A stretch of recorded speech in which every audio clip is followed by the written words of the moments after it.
It's literally the law of reciprocity. If somebody wants to get 1,000 views on a post and 100 likes, they should go through their newsfeed and they should look at 1,000 posts and like 100 of them. And something magical happens when you are liking other people's posts and consuming other content on what's now turned into a social media platform whose business model is to serve content to people's eyeballs. Hello and welcome to the UnNoticed show. And I'm delighted to have with me Corey Warfield, who's joining me in a bit of a sort of James Corden style with celebrity. He's in a car driving around Chicago. Corey, thank you for joining me. Jim, it's an absolute pleasure. I went unnoticed for a very long time, and now I help people to get noticed day in and day out on the platform. I love your show and who you are, so I'm delighted to be here with you today. Mate, you're very kind. Thank you. And look, you have an amazing background as a waiter turned tech entrepreneur, and now you're a LinkedIn influencer with hundreds of thousands of followers, and you've got a podcast. It's an amazing story. So love for you to share with other entrepreneurs. How did you get noticed and have you used LinkedIn? Let's talk about that to start with. Perfect. So yeah, I guess I'll give a quick backstory and then a little bit of kind of some level setting that I think many people misunderstand about the platform LinkedIn specifically. So I spent about 20 years of my adulthood working in restaurants as a manager, waiter, bartender, and the schedules always changed and it made life really difficult to predict and forecast. And so a few years ago, out of a frustration, I created a platform to help the restaurant staff their employees better. And 5 years later, we're still kind of a scale up. We've raised some money and we've grown the team and product to where it is today. But the way that I was able to raise the money and get the team and get the companies that are using us to notice us was on LinkedIn. And it took me about a year of going all in full-time life savings into the company, launching an MVP to the market, that I realized that I didn't have all the chops after 20 years in restaurants. And the way that I would really get noticed was social media and Facebook. Facebook is a great place to catch up on family and people you knew when you were in high school. But people really aren't supportive there. People don't want to see others succeed there. I think people go there really to kind of, journal and catalog their own life and just keep up with people and judge them just a little bit. Instagram, nobody cares, right? I don't have a six pack, and back then it was even less of a six pack. Man, right there. And I realized very quickly that LinkedIn was going to be the place for me. And this was about 3 years ago when people were starting to do videos there. So I just followed suit and started doing videos of myself. And nobody cared. Nobody watched them. But what I did is I was tenacious and I kept going. And I really started to test the algorithm and A/B test a lot of different things. What time should I be posting? What time zones was I resonating in? What hashtags were working? Some of the really simple computer science. And once I started to apply my learnings of the algorithm with the psychology of the platform, which I'll go into in a minute, which I think is just such an under-leveraged subject matter, that's where I started to get the attention and the views and the awards and the podcasts and the PR and ultimately the customers and then the investors and then the team. So it was a really just transactional way of doing this where I realized this is where I needed to be. There was a way to really get noticed there and to turn that into a true business development channel. But I will tell you that he's not driving. This is not an autonomous vehicle he's in, but I thought I'd just double check. Okay.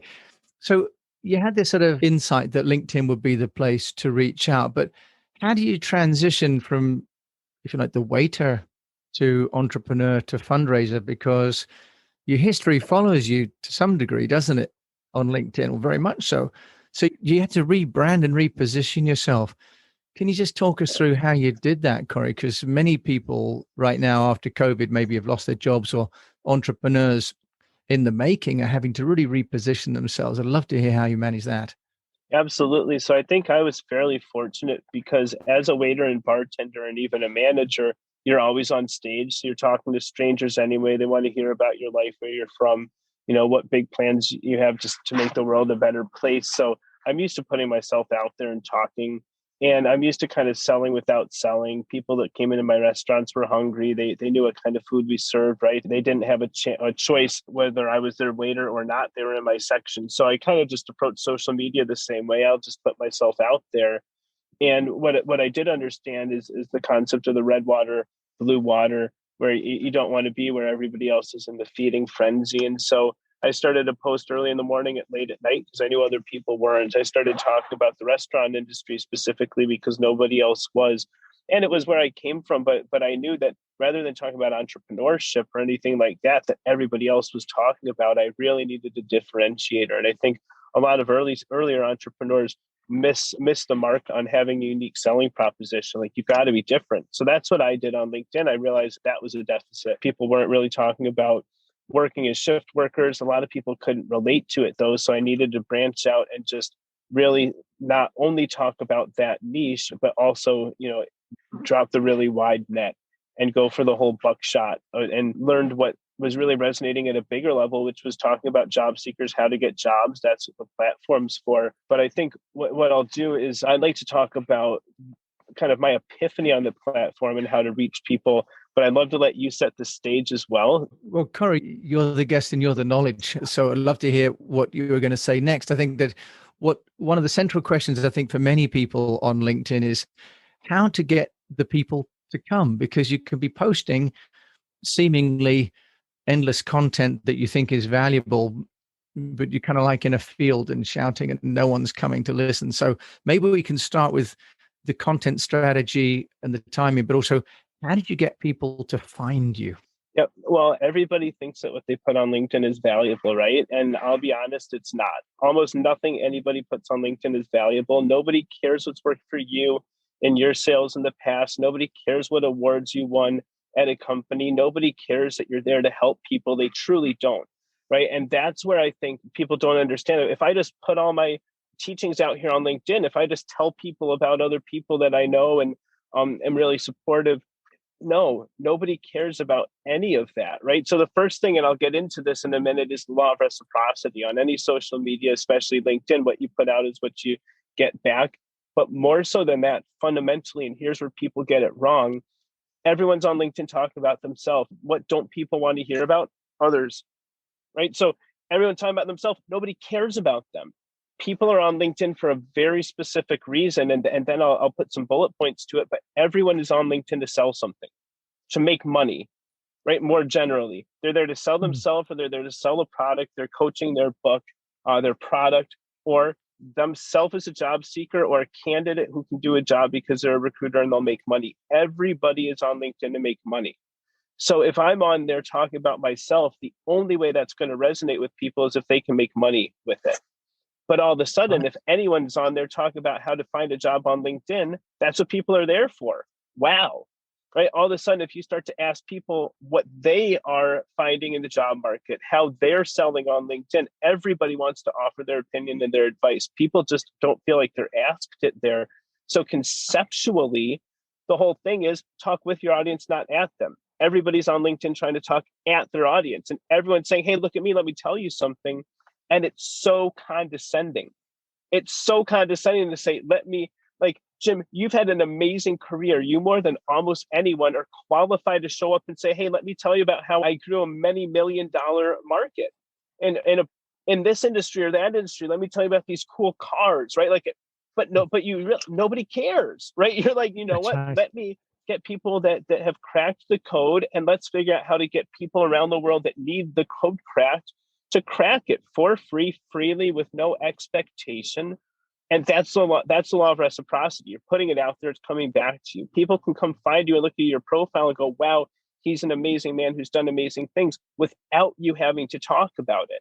And so that's really where I think people don't understand LinkedIn. Yes, it's a social media platform, but unlike Instagram, where people want to see your abs and what you had for lunch, and unlike Facebook, where your ex-girlfriend wants you to know that she's aging gracefully, and unlike Twitter, where you go and you talk about the other political party and you delete it an hour later because you don't want to be, labeled as this or that, right? Like, every platform is for a very specific reason. No one's on LinkedIn to do anything but make money somehow or another. So once people understand that, you start putting out content that helps people make money. Hey, how's this for a post? What are you selling? Please drop a comment with why I should buy it. Who doesn't want to? I mean, that's a conversation people want to have on LinkedIn. How about this? Are you looking for a job? I'm gonna get a bunch of recruiters to engage with this post. Drop what you're best at in the comments, and if you need to be local or if you can do this remotely, and let's get you some jobs. And then the algorithm says, there it is.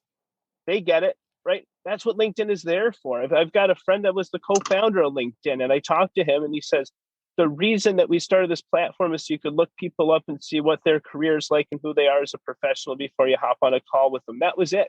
It wasn't intended as a social media platform. So when people are on there talking about what time they wake up in the morning, what their favorite kind of coffee is, who their favorite author is, again, nobody cares. And it's a really brutal message, but 90% of people don't understand it. So when you're in that 10% of the people who do get it, it becomes this really easy, replicable computer science where you just play the algorithm, give your direct audience what it is that they want on LinkedIn, and then people come to you. And I want to give you a chance to jump in, but where we'll go with that is, how do you get those people to come to you, and what do you do when they're there? Because it is a free global 24/7 networking site. And Corey, that was what I was going to ask you next, was that if you're putting that content out, maybe you give us a specific example of a quality post as you can do that, because you've talked about the need to create content that is more sort of interactive and interrogative rather than sort of selfish. Can you give us a practical example? And then, yes, how do people then find that? Because people, I think, have been experimenting with polls, for example, with what are your 3 best pieces of advice for this, and may not get anywhere. So how does that work? Yeah. So I think what it would be challenging for me on a podcast with this wide and broad of an audience to say what kind of posts would do well. But what I can say generally is the very short videos do well, and really high quality still images do pretty well when they're accompanied by a question that there's actually a what's in it for someone else to answer. But with the short videos, it has to catch the attention of an audience instantly. And it's got to either make them say wow, make them say awe, or make them laugh instantly. Because people are going through their news feed and there's 10,000 posts that are vying for their attention. How do you get them to stop? Right. And some of it's that first line as well. And if you ask a question, it can draw people in, but a lot of it is visual. But I think what's more important than that even is understanding how important the headline on LinkedIn is. The headline is what's right underneath your name, and everybody gets it wrong. People will say, Vice President of Sales at Hertz, or people will say, I'm here to help, or people will say, top podcaster host, or people will say all kinds of things that no one is on LinkedIn to find. Nobody is on LinkedIn to find a business development manager at Hertz. If they were, they know where to find them. Period. Nobody's on there to find a top podcaster. No one went to LinkedIn going, well, I wonder how I could find a top podcaster. So that headline needs to be something people are on there looking for. Someone sees that and goes, wow, there he is, there she is. I've been looking for this person. That headline needs to start a conversation. And the amazing thing about that is it can be whatever you want, and it can resonate only with people that you know it'll resonate with. And then every time you engage with anyone, anywhere on LinkedIn ever, your headline and your name and your little picture come up, whether it's commenting under their stuff. So now you can go to a company you want to work for. You can go to a company you want to sell something to. You can go to a professional that you want to have a conversation with. You can go to a prospect that you just want to send you a connection request, because everything in this world should be inbound, right? It's very doable if you're using psychology to get everything on LinkedIn to be inbound. That headline is so important. So mine says something like restaurant worker turned tech entrepreneur, or right. waiter turned tech. People every day reach out and go, wow, I saw that headline, I had to talk to you. And who are they? They're people looking for restaurant tech. Go figure. I started a technology company that serves into the restaurants. That's my ideal client. How powerful when those people come to talk to me. I'm not prospecting them. And I've now taken the approach, I'll almost blow them off. They have to chase me down. So they want what I'm selling. By the time they get on my calendar, they've already decided. They just want to know how much it costs and how I'm going to help them roll it out and what it's going to do for their life. And that's how I get my clients for my coaching. That's how I get my investors for my various initiatives. I'm launching my own cryptocurrency. I've got people, I changed a couple of the headlines on Twitter and I think TikTok to talk about the Corey coin coming out. And people are already having those inbound conversations, and I'm able to deflect those to my teams. But it's all about getting that headline out there, right? And very soon when we drop this coin, my headline's going to say something about that. And I'm going to have more inbound conversations daily than I know what to do with. Of course, you know that in England, you're going to have a problem because the Corey here is Coronation Street. So when you announce the Corey coin, everyone's going to think that Coronation Street has got its own money since leaving Europe. Now, Corey, just go back then, if we can, because we've only got another 5 minutes left. You've got your content that you talk about being interactive and asking questions and solving problems for people. But how is that then found? How are you able to attract such an amazing audience, what you call inbound? Because that seems to be the missing part of most people's LinkedIn strategy. Yeah, well, so the good news is that's the easiest question to answer and the easiest strategy to implement. If somebody wants a post of theirs to get 10 likes and 100 views, they should scroll through 100 posts in their newsfeed and like 10 of them, right? It's literally the law of reciprocity. If somebody wants to get 1,000 views on a post and 100 likes, they should go through their newsfeed and they should look at 1,000 posts and like 100 of them. And something magical happens when you are liking other people's posts and consuming other content on what's now turned into a social media platform whose business model is to serve content to people's eyeballs. Something really magical happens when you spend a little bit more time on the site and when you're intentionally and deliberately engaging with other people on there. It's magical. They come to your profile, right? And they look at your about and what you've done, and they look at your content, and it's just this law of reciprocity. And if you think about it on a very conservative side of things, if you shoot to give 90% more than you're expecting on the social media platform, and you give people some likes and some comments, and you're thoughtful and you're engaging with other people, it does come back to you, and it comes back to you very quickly. And so now when you're strategic, especially engaging with second and third connections so that your name gets out to people that you are not already familiar with and to, it comes back to you. I mean, instantly and in a big way. And Corey, can I just ask you a question about technology? Do you think that's necessary to do that as an individual? Do you use a tool for that outreach? No, so I not only do I not use any tools, nor do I recommend them. I'm not even familiar with any anymore. The algorithms and the computer science picks up on those. It penalizes pattern matching and automation and anything like that. And I need to have that personal relationship. So, whether I have 250,000, 300,000 followers on a certain platform or whatever it is, I'd rather ignore people's comments or messages accidentally and have them just kind of extrapolate that I'm probably too busy, rather than have a computer or somebody else. I have people in my team that I deflect people to, but I don't have them respond as me either. I figure my personal brand is my asset, is my currency, and I have to be very guarded with that. And I like the personal touch. Now, that said, at Corey Connects, we are building a growth bot that Ask Grammarly does. So when you're on social media, it will give you little tips and tricks. Hey, maybe you should move this hashtag. Maybe you should engage with this post. But it's only putting opportunities in the user's hands that they can then do personally as well. It's not automating anything. That's a really interesting feedback, that you should still be authentic. And that's kind of a recurring theme in all the conversations I'm having, that whilst sort of automation and personalization at scale is possible, we still have to be intimate and directly personable with people, or we lose that connection, right? So that's essentially a good humanist message. So Corey, if people want to find out more about you, you've got Corey Connect, you've got the Corey Coin coming out. You also have mentees. You help people that want to learn how to use LinkedIn. How can people find you? Yep. So right now on most channels, I am both personally and now with my team represented as Corey Connects. So it's CoryConnects. That podcast is on virtually every channel by the same name. So Corey Connects is a great way to kind of see what I'm up to and to get involved. And again, in different capacities, I have different team that helps me handle things like PR and the clients for the growth coaching and things of that nature. I'm involved with a platform called Influencer Active as well right now, that's offering influencer marketing to, solopreneurs and startups as well. That's pretty cool. We just launched and have been doing some fun things there. I am a managing director with Founder Institute. We do have an international presence as well. So anybody that's in the Founder Institute network or thinking about starting a company, that's a great place to go. And I can be found on all the social platforms under my real name, Corey Warfield, CoryWarfield. And I always try to respond to everyone that I can, with a caveat that I can't respond to everybody. So patience is a virtue, and I always appreciate it. Corey Warfield, thank you so much for joining us today from his car in Chicago. You've been listening to the UnNoticed show. And I think really the key takeaway really about LinkedIn and focusing on that is the need to have reciprocity as your guiding light, right? That you should be willing to give and to share and to serve. and to some degree trust the platform and the goodwill of others to bring back to you.